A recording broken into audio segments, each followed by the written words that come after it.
great tone to play, you know. Hello? Have you ever snogged a lady? We had a technical problem. Are we on? Yeah, we're on there. Can I swear? Shit!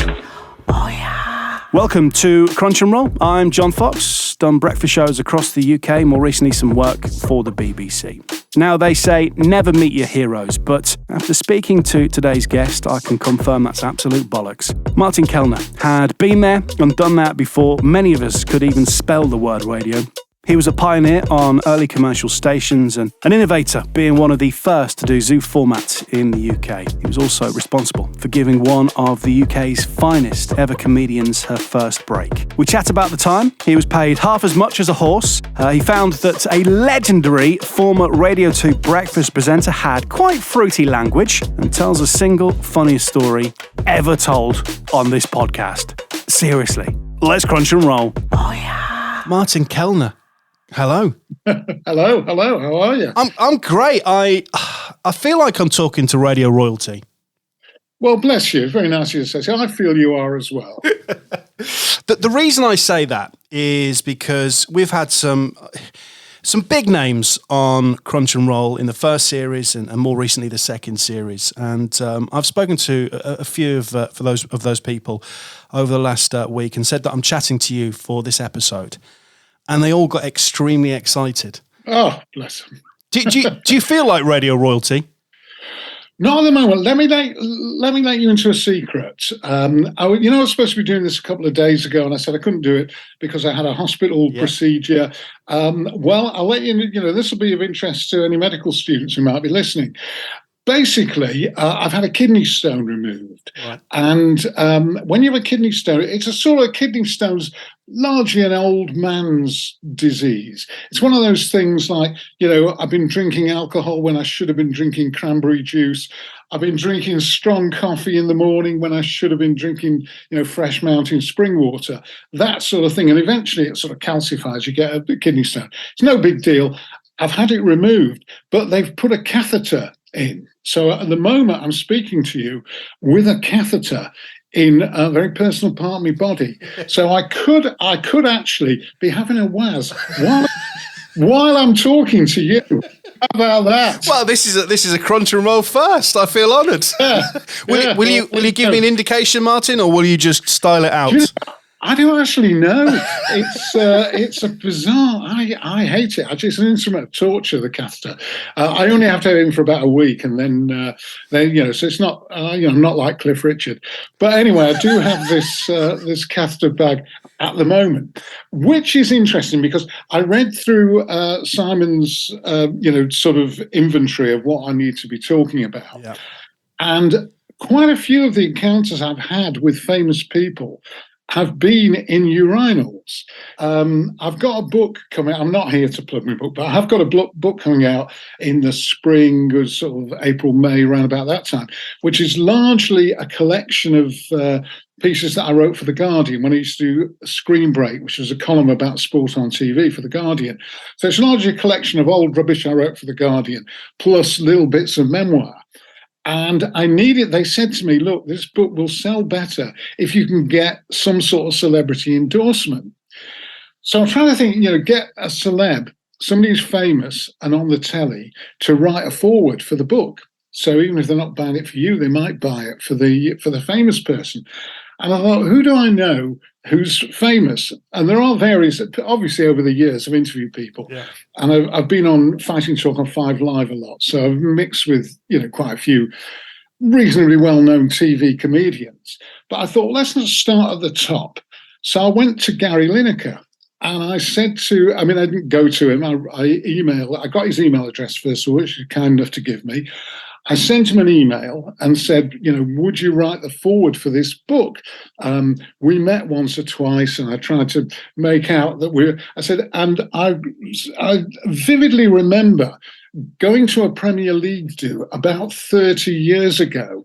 And when I was in the urinals, I met you, if you remember this, in the urinals. And I realized that's not the basis for a lifelong friendship. But still, would you write the foreword? And bless him, he said, I normally decline this kind of request, but I make a point of anybody I've had a piss next to, I will write a foreword for their book. So Gary Lineker is writing the foreword. Amazing. Book of old rubbish, which is coming out in a few months. What an amazing story. There we go. We're off. I love it. We're off. Good. All right. Now, alongside you being radio royalty, I know you are a journalist as well. So forgive me if any of my research is not up to your standards. But let's go right back to the start. Am I right in thinking you're originally from Manchester? Originally from Manchester, yeah, born, brought up in Manchester. My mum was from East London. People always ask, why do you support West Ham? Yeah, well, that was going to be my next bit. Why? I thought it was. But people always say that. You've got two fine football teams in Manchester. Why support West Ham? My mum's from East London. She's from Stepney. And she was one of about 7. So when I was a kid back in the 60s, I used to go down, spend summer holidays down there, and just got into, back in Manchester, I was a rugby league man. My dad grew up with rugby league, so I'm a sort of strange combination, probably unique, I would say, in sport in this country, but I'm a strange combination of a Swinton fan, which was, the rugby league team near us. And a West Ham fan, because I used to go and spend, my mum had lots of sisters and brothers, so lots of uncles and aunties down in London. So I used to spend summer holidays down there. And in answer to what is possibly your next question, because I used to, one of the reasons I went down there on summer holidays, and we'd be talking about 1964 now, I suspect, was to listen to Pirate Radio London. I used to listen to Radio London. So, I grew up influenced by people like Keith Skews and Kenny Everett and Dave Cash, and people who were on, were on Radio London in those days, the Pirate Radio station. Because we had Radio Caroline North, so I used to listen to that at home, but I went down and listened to, so Pirate Radio, in answer to your next question, is what I was brought up with, really. There's little point me being here, Martin, because that was going to... No point at all. It's a monologue. I'm turning it into a monologue. No, I love it. Do you know, interestingly, so I was chatting to Simon, who produces the podcast, my dear friend, and having listened to a lot of your stuff, I said to Simon, I wonder if Kenny Everett was an influence on you. Oh, definitely. Anybody who grew up, in my era in the 60s would, Kenny Everett, I used to listen to him on Radio 1, after he left the pirate stations, heard a bit of him on Radio London, not as much, heard, quite a bit of him on Capital as, working down in London. So, I'm an absolute giant of the industry. I mean, everybody says that, and it's a cliche, but, it's a cliche because it's true.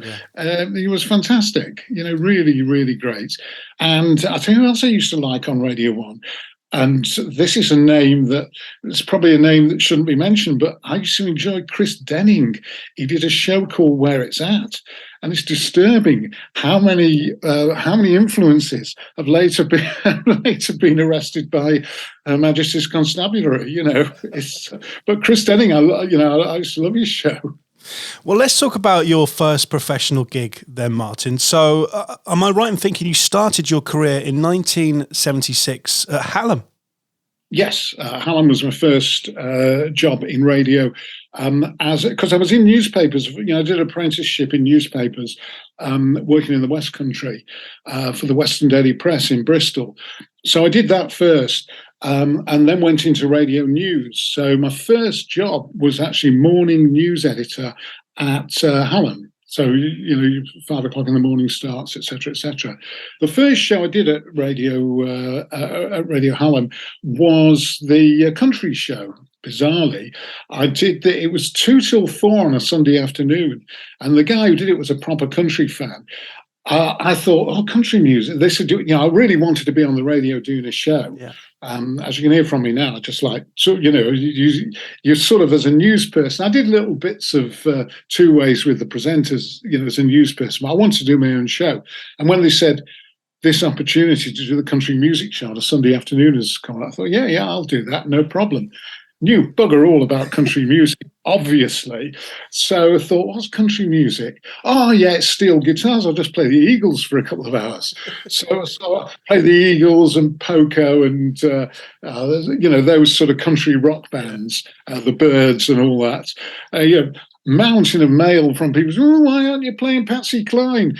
But there you go. So that was the first. So that first brought me into contact with listener hatred for what you do, which is it's a useful lesson, isn't it?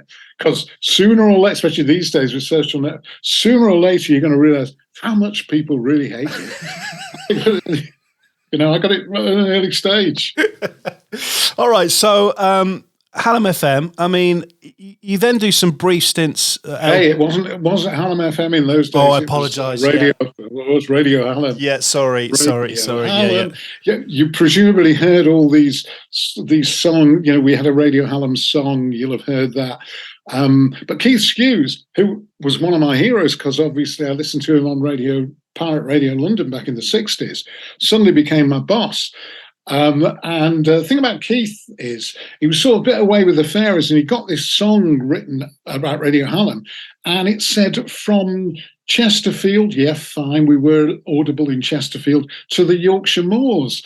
And those was a bit more geographical knowledge. Said, nobody's going to hear us in the Yorkshire Moors. It's bloody miles away. It's like 150 miles away. But it was on our song, from Chesterfield to the Yorkshire Moors, we'll play you the best music every day, or whatever. Not as good as the Viking song, if you're from Hull. Yeah. The Viking song, fantastic. Birthplace of, what's her name? Amy Johnson. Birthplace of Amy Johnson. Go to Beverley Races. There's some. That is. I've listened to that many a time and cringed. Yeah, that's a beautiful bit of production. Hilarious. Yeah. So from Hallam, Radio Hallam, you do some brief stints at LBC and Piccadilly. Yeah. That's right. I went back into news for a bit. I went to LBC as a producer, wasn't me at all, and worked for approximately 3 days on the Doug and Bob show, which anybody who was in London, that area, it was a legend, the Doug and Bob. Hello, Doug. Hello, Bob.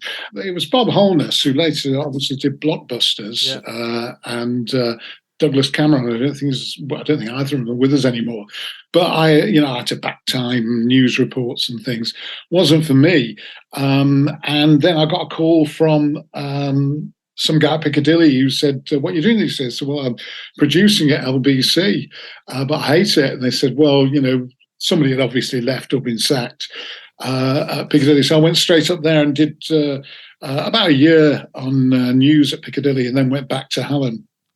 I mean, Piccadilly was a big station as well, wasn't it? Big station. It was a great station. Roger Day on Piccadilly when I was there.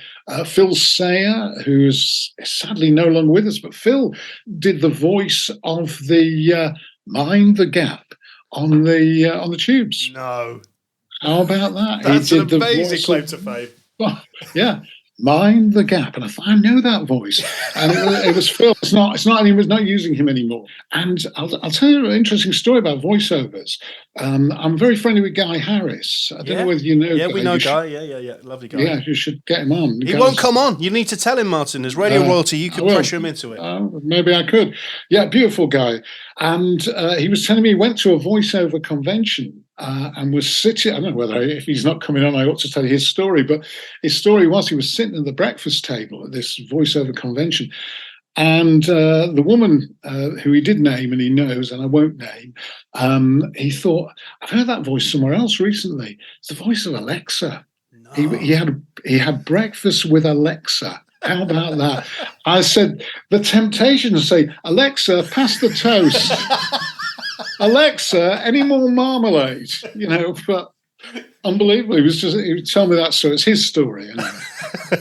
He is a top guy. Lovely man. Yeah. So from Piccadilly, you then, so this is when Radio Air launched in 1981. So you go there to be part of the original team, Martin. I was the original team. Yeah, I did the tea time show, Ridiculous Time.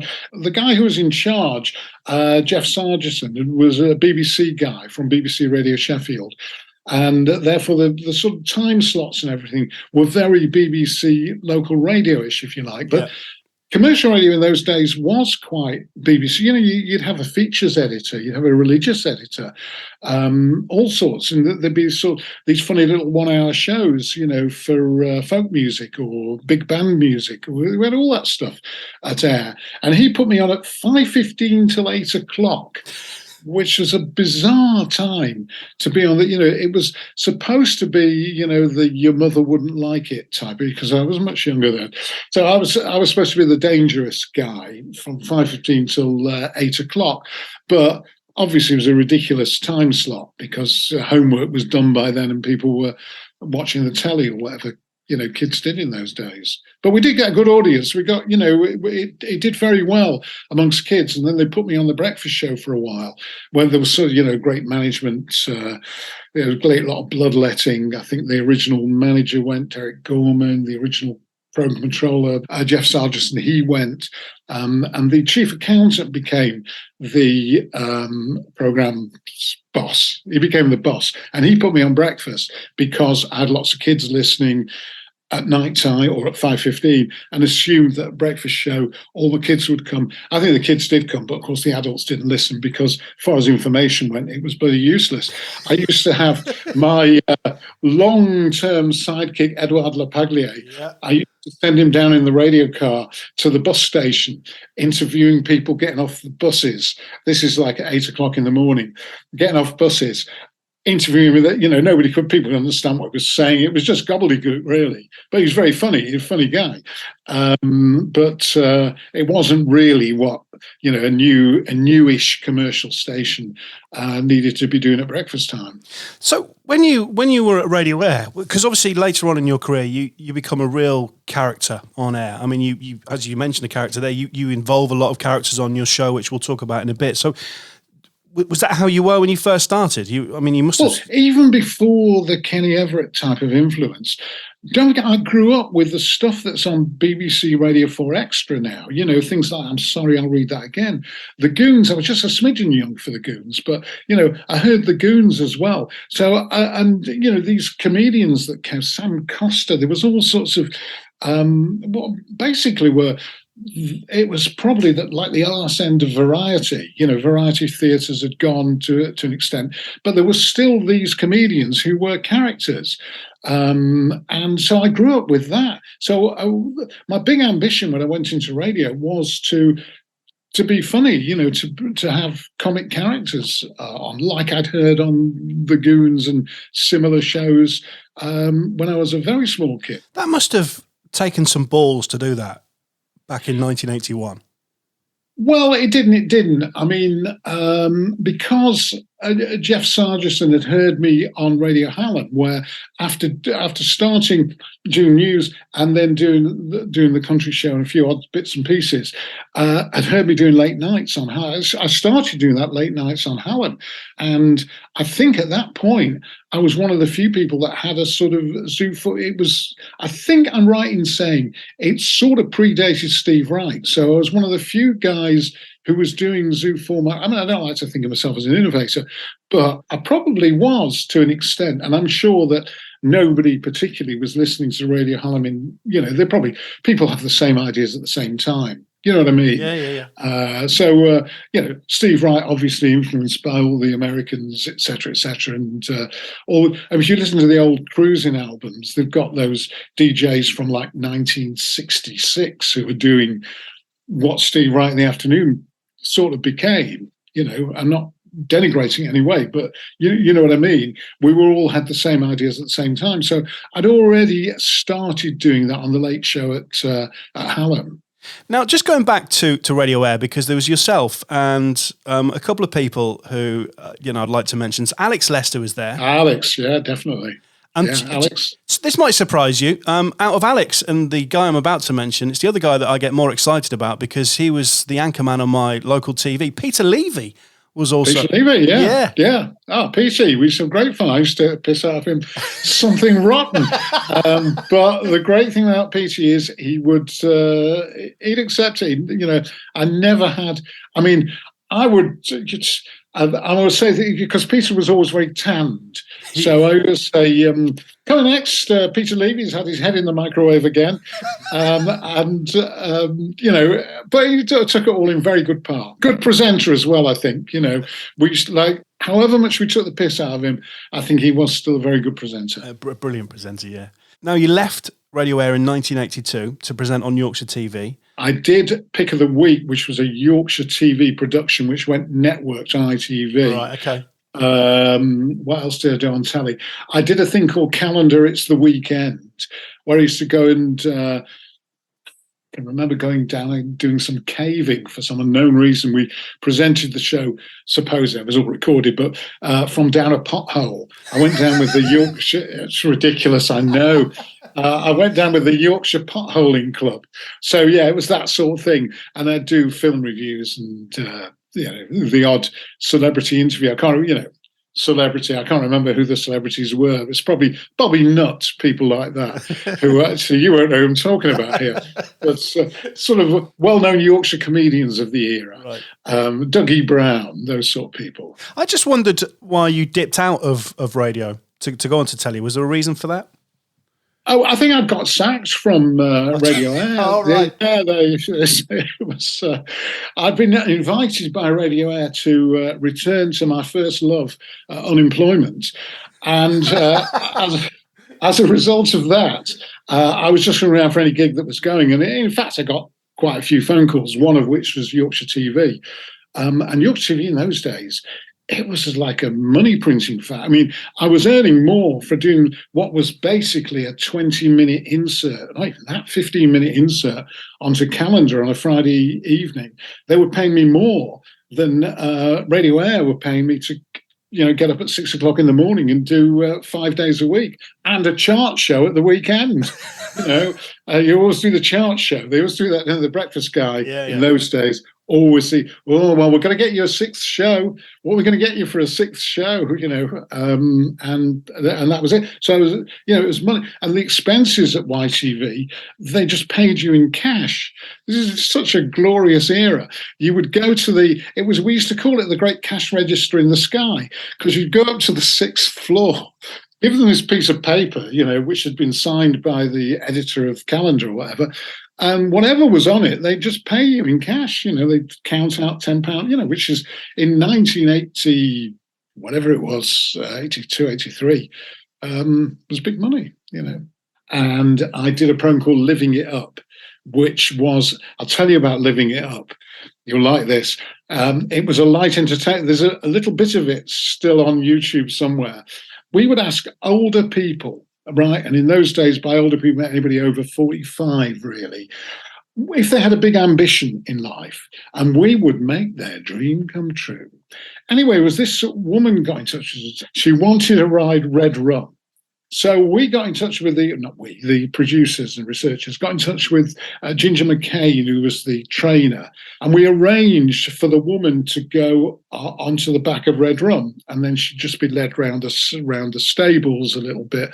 The next day, I'm in Yorkshire Telly, preparing for something else, and the editor of the programme, he left me in his office. So what do you do when you're a presenter and you're in the boss's office? You go round to his desk and read any memos that are on his desk, and you read all the material.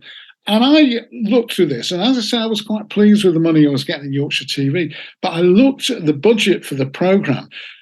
Red Rum, all that Red Rum had to do was walk across the stage, was being paid twice as much as I was. I was being fucking outstripped by a horse. They're just dumb animals. This horse was getting twice what I was getting. I was outraged. Needless to say, I was outraged. Cunty. We apologise, sir. We just play a record till 8, 9, when we finish. I'm not drunk. I've had a couple of drinks. I'm not drunk. Oh, yeah. All right, let's get back to radio then, Martin, because you presented. You then go from TV back to radio, and you go to BBC Radio 2.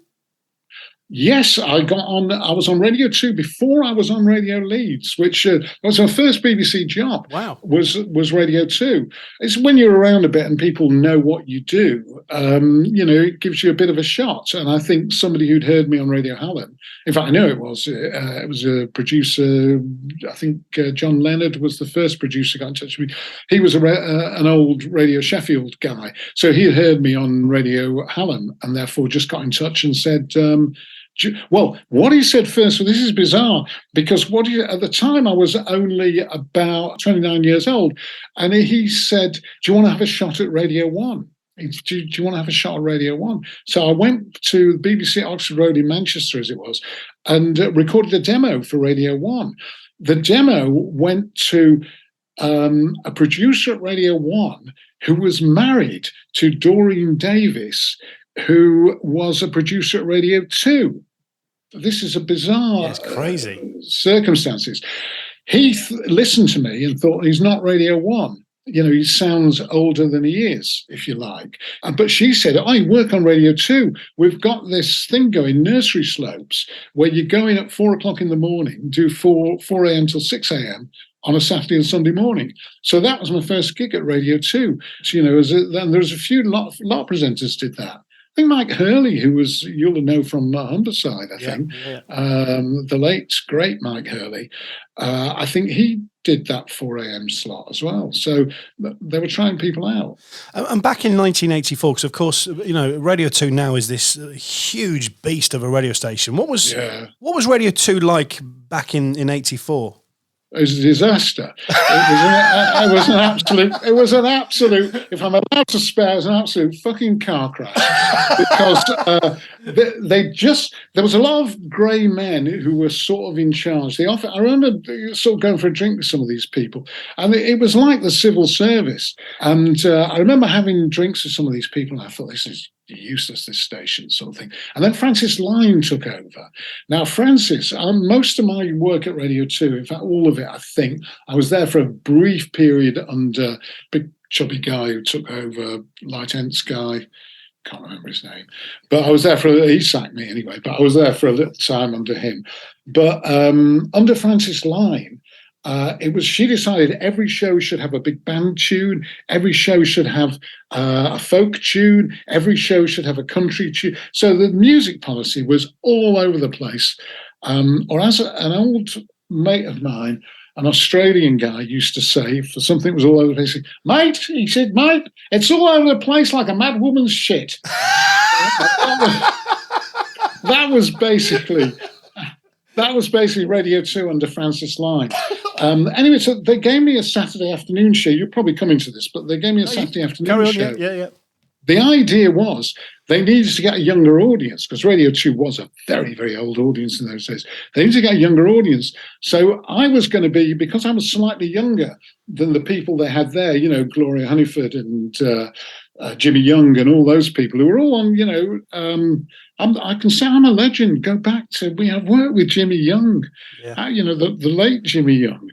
I've also worked with Wogan, obviously. I used to do a lot of stand-ins for Sarah Kennedy, who was on 5 till 7:30 or whatever, and then Wogan used to take over at 7:30.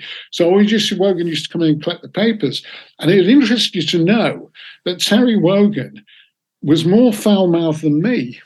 Terry Wogan gave me lessons in swearing. And he used to come and get the papers and all that stuff. But anyway, where were we up to? Actually, Martin, before you carry on, I'm blown away the fact that Terry Wogan used to come in and get his own papers. Like, I'm sure he had people do that for him. Well, there were lots of people who did that, but he would come in and just have a little chat. But yeah, Terry Wogan did. But by and large, Jimmy Young used to have everything done for him.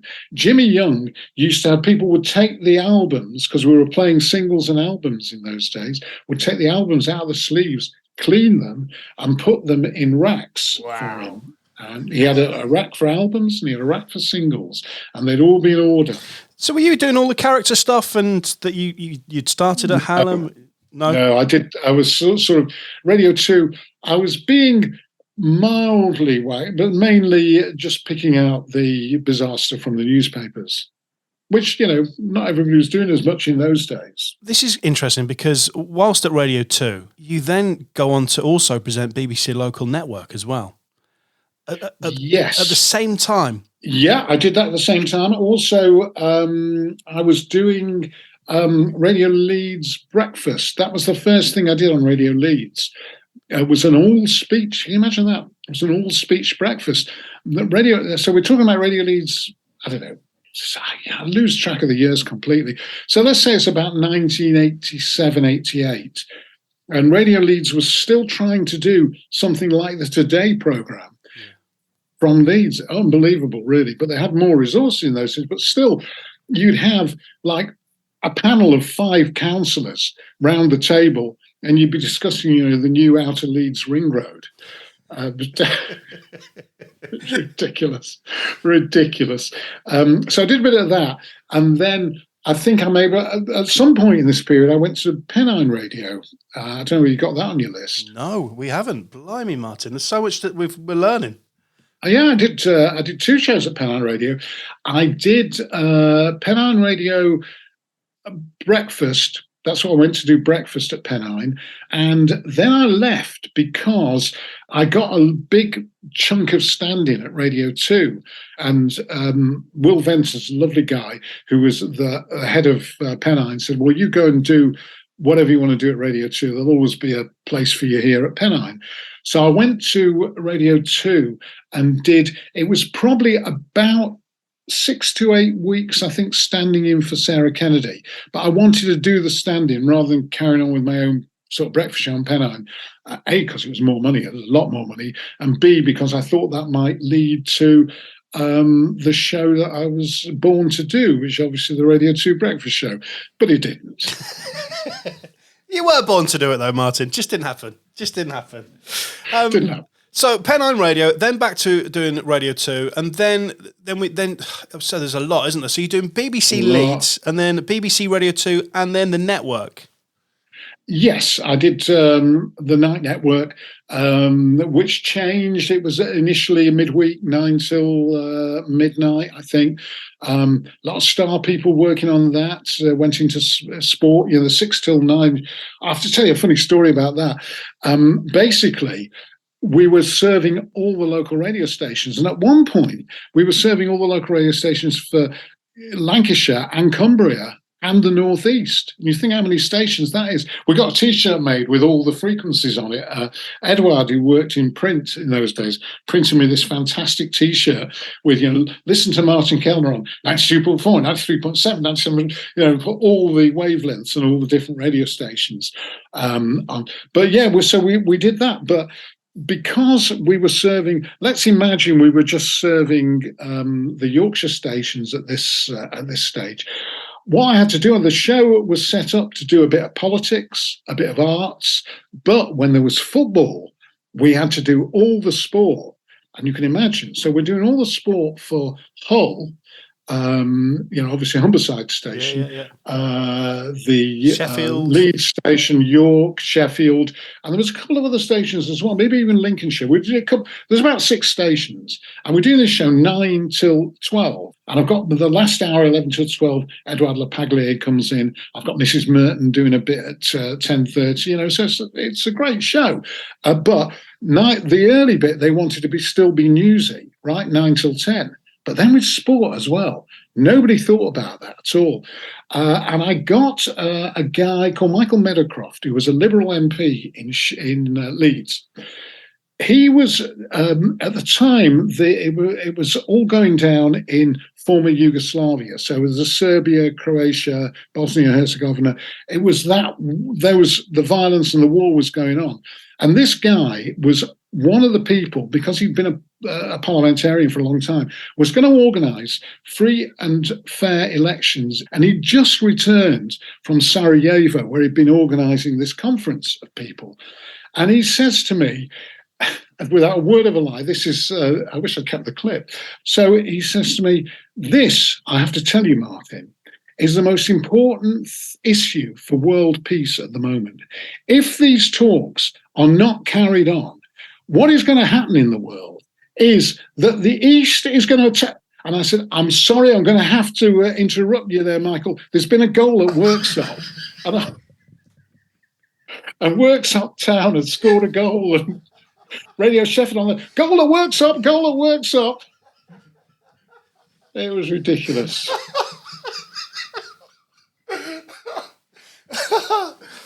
Oh, that is an amazing story, Martin.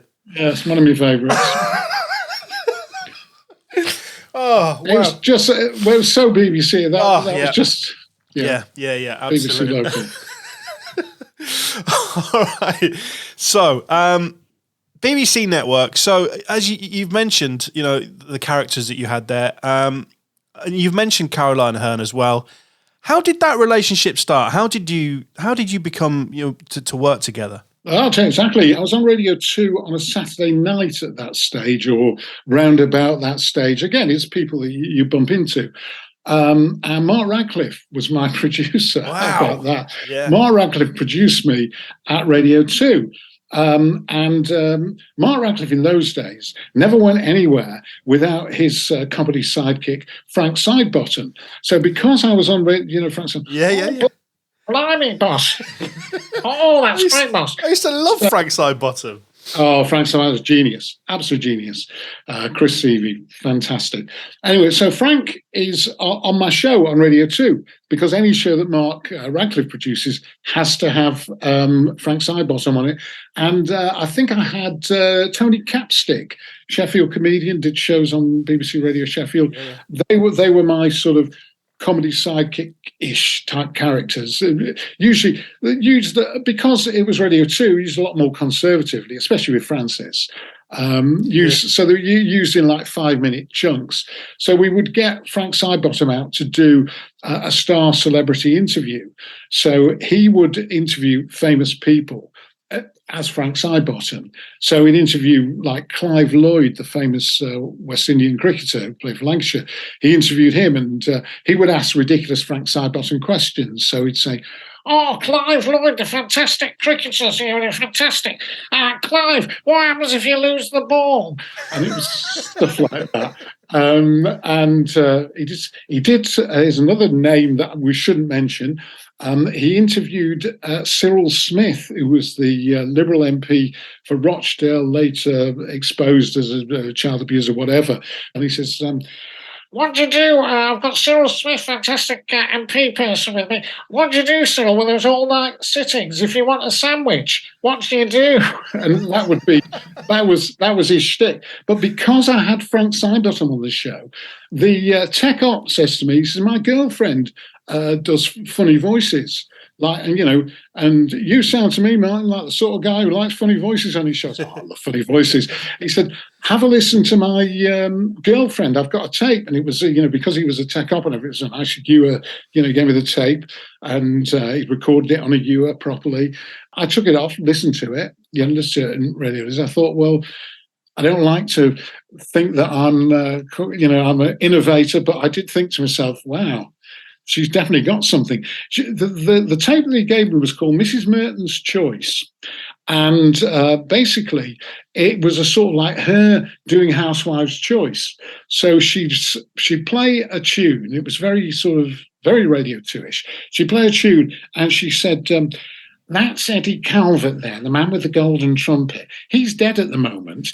And then she'd do all that sort of little very throwaway lines. So I thought, this is funny. We can use her, and Mark agreed. And Frank she went out on tour with Frank Sidebottom actually as well. So it was all part of that sort of Manchester little universe of people. Dave Gorman, he's another guy who was part of that little Manchester universe of comedy. Craig Cash, obviously, later was a later boyfriend of Caroline, and they did stuff on the Stockport station. I don't know what it's called. I think it's Signal, maybe Signal. Okay. They did. Yeah. It was simple as that. I heard the Caroline tape, liked it. Said, "How'd you like to?" "Oh, yeah, she was up for anything. She was really up for it." Do you know, so last night I spent a bit of time just refreshing my memory of some of the things that you did on BBC Local. And there was a clip where you were talking to Caroline as Mrs. Merton. And it was quite risky, wasn't it, at times? You were talking about the sun. Yeah. It was hot. How that excited you a little bit, Martin. And for the BBC, I mean, that must have just blown them away.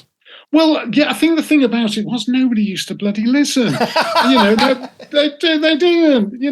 You could do virtually anything late at night. People just did not listen. In terms of management, didn't listen. Helen Thomas, not the same Helen Thomas who's had a Radio 2, but different Helen Thomas, was in charge of your local BBC station, BBC Radio Humberside. And I think either she or her partner listened at some point and decided I wasn't for Humberside. So at one stage, I was going out in Sheffield, Leeds, and York, not going out on Humberside, because she put her own program on Humberside, because I was too. She'd obviously heard some of that stuff that you've heard and thought, oh, this isn't Radio Humberside. This. So we got a jingle made. The Radio Sheffield jingle person, who was really good, when it was time for the new Radio Sheffield idents to be made, we got her to do this ident saying, Martin Kelner, too hot for Humberside. And we used to put that out on a regular basis. And I also, because we had them on the ring main, again, BBC local radio people know what I'm talking about. Yeah. The ring main, we used to every day, I wonder what they're doing on Humberside. And we'd open the phaser on Radio Humberside just to see how bland it was. And sometimes they'd be playing a really good tune. And I'd say, God, it's better than what we're doing. It's no wonder they've, so we'd have fun with that. So, BBC local network, weekend late show across the north of England. I mean, it was a legendary show. Well, thank you. It didn't. I'm not sure it was legendary in audience terms, but the people who liked it really liked it. I never got to see any of those. I think it was because we did okay. I did much better. I was moved to Radio Leeds Breakfast, when it was more of a loose format. And that did very well for audiences, but not sure about the late night show. They never told us anyway. But late, it's hard to, with the radar system as it is, if you're doing breakfast, you should be getting a good audience. If you're on Radio 2, where everything gets a big audience, you will get a big audience, because people don't know what they're listening to for a start. Yeah. The radar system, Kelvin Mackenzie, who took over at TalkSport, he was the editor of The Sun. One of the few things that I have to agree with him 100% is that radar is just a ridiculous system. And I've said that when I've had high figures and when I've had low figures. Yeah. When they've come out to me and said, breakfast up, like you've got 42,000 extra listeners. I've also thought, yeah, it's nice, but doesn't mean a thing. I know a dear friend of mine who worked in the industry. He was the boss at Radio Clyde in Scotland, and I remember him getting, because he was the PD, getting very nervous every 3 months about radar. Yeah. And the receptionist there saw that he was obviously, papping his pants about the figures that were about to come out, and she says, Mike, I don't know why you worry, because in radar, sometimes it goes up and sometimes it goes down. That was it. Well, she was Welsh, was she? I'm just auditioning for your next show, Martin. I'll give you my number at the end. Yeah. All right, now I want to get onto the Radio Leeds thing in a bit, but there's a couple of stations in between. So you presented the show five-a-side on the brand new BBC Radio 5 Live back in 1990. So talk me through that. Oh, that was the most ridiculous show. That was an absolute bizarre show. It was an absolute dog's breakfast. Everybody would say that, the Radio 5. Danny Baker, great show, did breakfast. I'm not sure he did it from the start, but it was all bizarre because in the middle of it, there'd be a Radio 3 show and the British Forces Network would be on there. So my show, the lead into my show was something from the BBC World Service. Radio 4 would have rejected it as being too highbrow. Right? Melvin Bragg would have been scratching his head. I can't understand this. It was some World Service show. And then they went into five-a-side, it was called, for some unknown reason. It would be a mix of all sorts of stuff. And then they'd do a special where, it'd be a health special for one day. But I had Mrs. Merton on there. I used to have Caroline Aherne on there. But it was just all sorts of shit was thrown in. And they do national travel, but they do it from like 4 different centres. And the travel news would last, if anybody remembers this, travel news would last like 3.5 minutes. And when you had very little time anyway, because there'd be news bulletins, there'd be sport bulletins. And it was very difficult to make anything out of that. It was just the most ridiculous show I'd ever done. And round about Christmas, I think I started the show on, I can always remember this because my third child was born on the day the show started. So it was the 28th of August, 1990 is when the show started. And they had a big launch. And I couldn't go to the launch because I wanted to get back and see my child being born. And she's now on Sky News, as it happens. Yes, we know. Yeah, incredible, very talented family. Well, bless you. And then, so from that, as you described it, bit of a mess. You then go to do breakfast on Jazz FM in Manchester. Yeah, I did breakfast on Jazz FM Manchester for about maybe 2 years. No, 2 years. Yeah, 2 years. I remember that. And this is when Jake Yapp turns up. I met Jake at Radio 2. He was in the Trails department at Radio 2. So I met him then. And at one point, I've done some other shows that probably aren't on Wikipedia, because I was at Radio Gloucestershire. I did a couple of weeks at Radio Gloucestershire, just when somebody that I knew was the breakfast show guy was on holiday. So I went there for a couple of weeks. And Jake, I think, joined me on that. And then I did late nights on Radio Oxford, or they called it Thames Valley FM. We did it from Oxford, but Jake used to come up on a Friday. I was doing Radio 2 stand-ins. That would probably be during that 8-week period of long stand-ins on Radio 2. I would drive up to Oxford on the Friday night with Jake. So we go and we'd have a couple of drinks and then go and do Thames Valley FM late night show. So, sorry, just stop you there, Martin. So you'd go for a couple of beers and then you'd do the show? Oh, yeah, definitely. Definitely. Only a couple. I've only been drunk on air probably twice. I know that was one of your things, occasions when you were drunk on air. Never been totally, I always sort of held it together, to be honest. So I haven't really got a particularly good drunk on air story. I've got 12 radio stations you've never heard of that I've worked.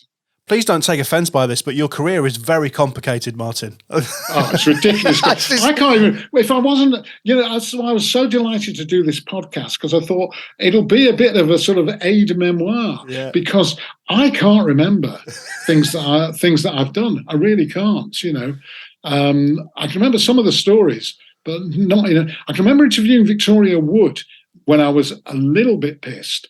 And she came in with Julie Walters. Can you imagine that? On the Radio Hallam Late Show. They were doing a show, so it would be about 77, 78, round about maybe 79, round about that era. They started their career doing a show at the Crucible in Sheffield called Talent, which is about sort of like an X Factor type winner sort of thing. And I interviewed those two, and Victoria Wood got very upset with me because I said that because I came from a similar part of Manchester to her, I think I'd said that, you just name people after places near Bury. So if you just call people Ramsbottom or, and I thought of like 3 or 4 different, that makes it funny, doesn't it? And she was very shy. Julie Walters was brilliant, but I remember Victoria Wood being very hard work indeed. But of course later, fantastic. So let me ask you a question, Martin, because I want to get onto BBC Radio Leeds because you go on to do breakfast. But you've done late and breakfast. I know you've done pretty much all shows, but mainly late and breakfast. Out of the two, which do you prefer to present, breakfast or the late show? I think probably the late show. I mean, breakfast is good because it's over early, and certainly if you're a very busy person and you're doing lots of voiceovers. I never was that busy. I was never in demand so much for voiceovers. I wasn't in panto, so I wasn't doing any of that. As we've already discussed, I was shit at TV, so I wasn't doing loads of TV. Do you know what I mean? Yeah. So if you're a busy person, breakfast is ideal. If you're not busy and you like to mess around with bits of tape and record stuff with with people and think of funny shit to say, late's is much better. You've got all day to mess around and do that stuff, and go out and have lunch and have a coffee and pick your kids up from school. So BBC Radio Leeds, you do breakfast and then you do mids, and a lot has been said and written about you leaving BBC. Yeah, me Radio especially, Leeds. From me mostly. Yeah. But I can't keep my mouth shut. It obviously didn't affect the BBC too much because then obviously they allowed you to go to 5 Live and do Fighting Talk. So we'll get onto that bit in a second. Are you still angry that you lost your gig? No, not at all, because it would have gone anyway. The way the BBC local radio is, that would have gone. So no, not angry. and fetched up a Talk Sport, which in actual fact, at my time of life and with my interests, it's an ideal spot for me. Not to say that I won't lose that soon anyway, because overnights you're always on a fairly sticky wicket, because you're at the end. It depends what time, what the Times organisation, Rupert Murdoch, and all that decide to do. So economically, anything could happen. But I've had a decent run. Oh, an amazing run, Martin. Amazing run. So let's talk about BBC Radio 5 Live, so Fighting Talk, which is extremely popular. How did you become part of that? Johnny Vaughan was doing it in the very early days. I was at Jazz FM, actually, and somebody said to me, why aren't you doing Fighting Talk on 5 Live? It's absolutely made for you. It's football and guys talking shit and being funny or whatever. And I phoned the producer up without a word of a lie. I said, I'm being approached by a lot of people saying, why aren't I doing Fighting Talk? This is Simon Cross, the producer, still the producer. So I said, I'm being approached by people. I can't walk down a street in Manchester without people stopping me and saying, why aren't you on Fighting Talk? So he put me on Fighting Talk, and that's how I phoned up and asked for the job. How about that? Well, do you know what? I mean, that is great advice. I'm going to be doing exactly the same once we start. So do it. Do it. It works. So just on Fighting Talk then, Martin, just explain how it all works. How does it? What are the mechanics behind it all? Yeah, well, we get the questions in advance. I mean, people must realise we get the questions in advance. Not that long in advance. Sometimes it's the morning of the show. We do it on a Saturday, live. I'll tell you what the problem with Fighting Talk is. They give us the questions, say, on a Thursday night. You go through the questions, you decide what you're going to say. Now, because you don't want people saying the same things, so for instance, if they were to say, who is the Millwall of the Royal Family, you know what I mean, or describe a footballer as a biscuit, they're going to have to speak to the next person who's on the show. So they speak to all 4 panelists just to check they're not going to say the same thing. Yeah. So they run you through exactly what you're going to say. Now, the producer, Mike Holt, he laughs at everything. So sometimes you go in there, he is a really brilliant laugher.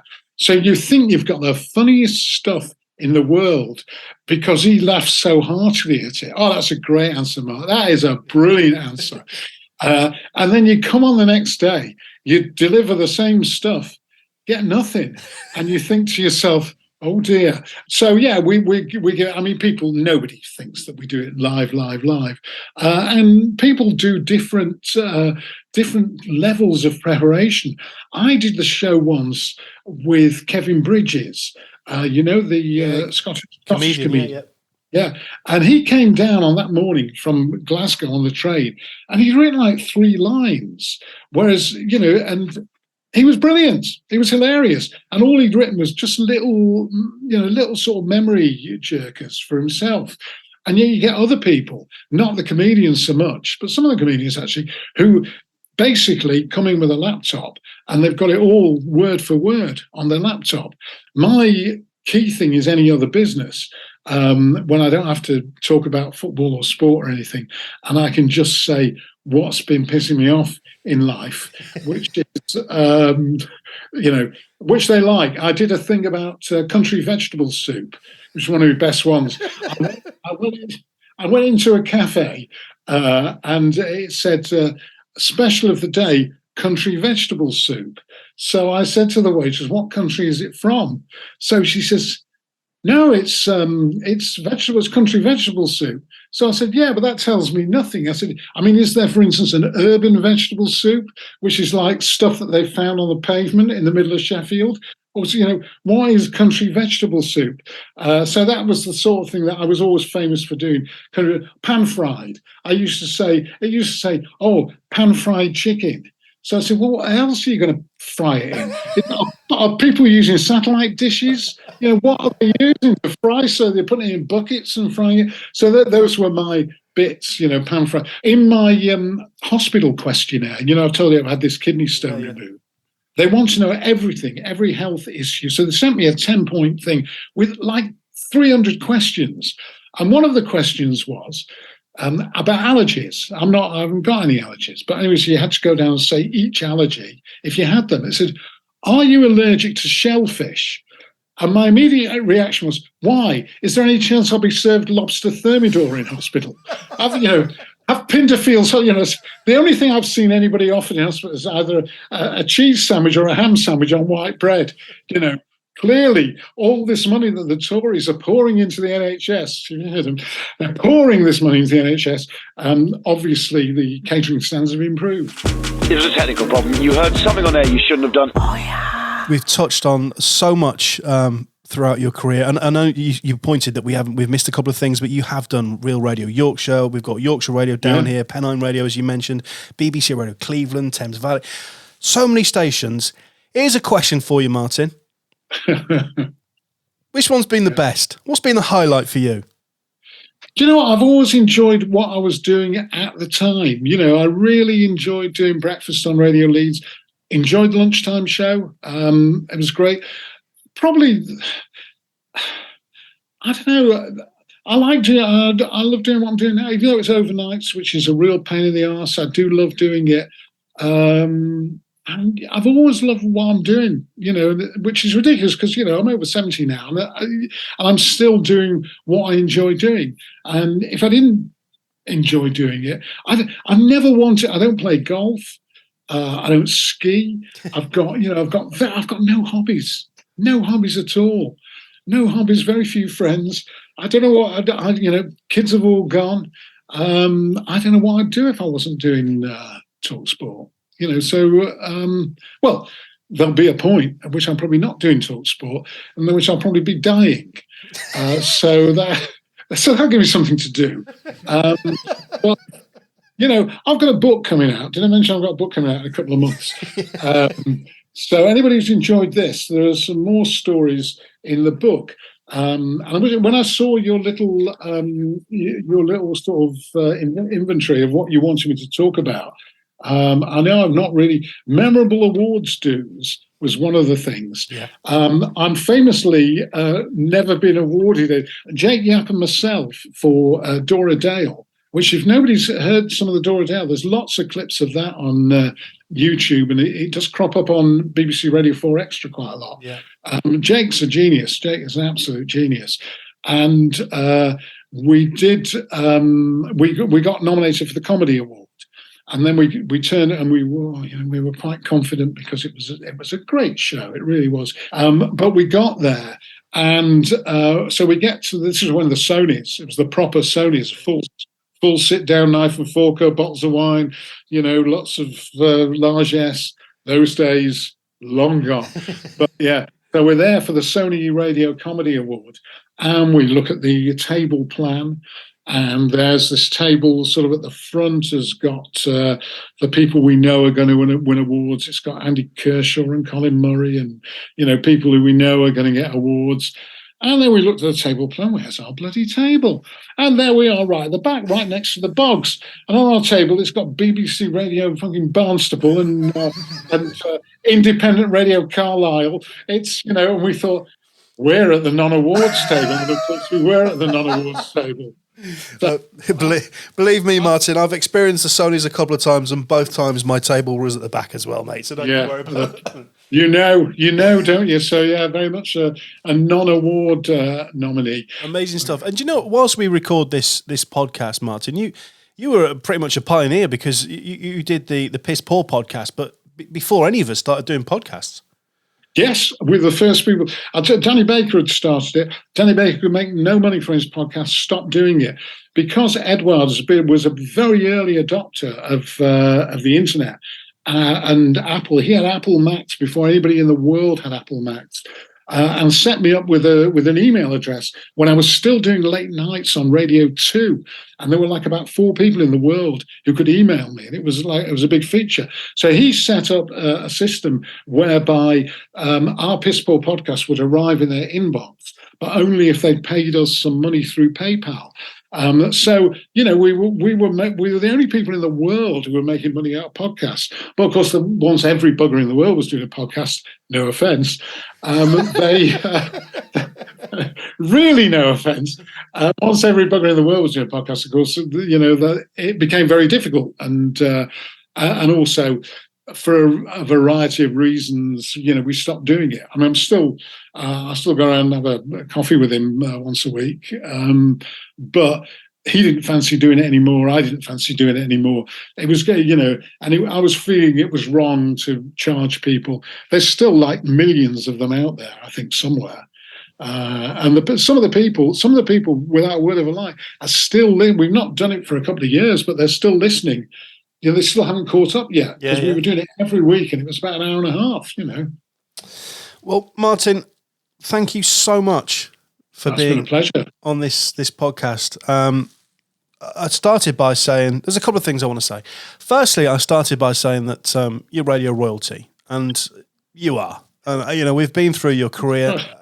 You're still doing at it. You're still at it. You're still enjoying it. Still at it. That's the main thing. Yeah, I mean, rather than being radio royalty, I'm sort of radio longevity, if you like. Yeah, but your CV is incredible. And I think there's one burning question, which I think it's not just myself, but it's probably everybody, the thousands that will be listening to Crunch and Roll in this very special episode with yourself.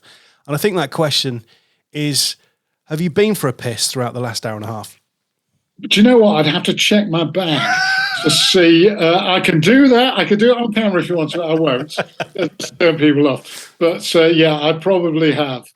Just so we have a feel. Yeah, I have actually. I have had a piss. Sure, so there you go. Funny guy, I was doing. Colin Murray does late nights on Radio 5 Live, and I was doing one of his. He does a little sort of discussion thing.